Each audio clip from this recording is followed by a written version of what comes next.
Hi, I'm Lisa Sedlar, and I'm the president of New Seasons Market, and New Seasons Market is also a member of the Sustainable Business Network of Portland. We decided when we opened New Seasons Market that we wanted to, first and foremost, have a progressive business.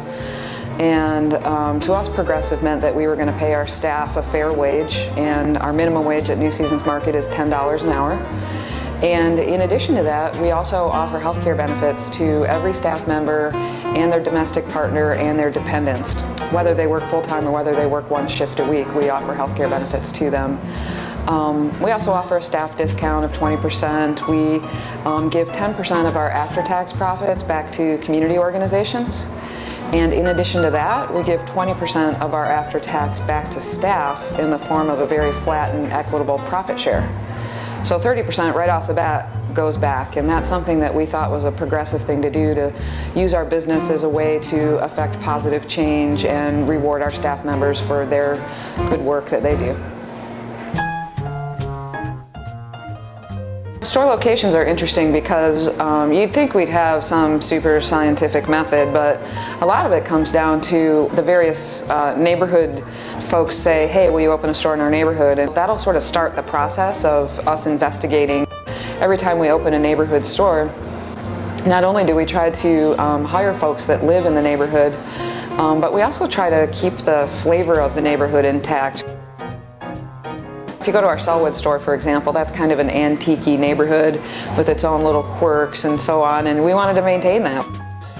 We have these old antique refrigerators that are used as decor in the store and so on, and every once in a while someone will say, we should get rid of those. They're just really, old. And so I'll ask someone, I'll ask a customer right there in the store. I'll say, what do you think of those old refrigerators? And they'll say, oh my God, we can't get rid of those. That's Selwood. This is our store.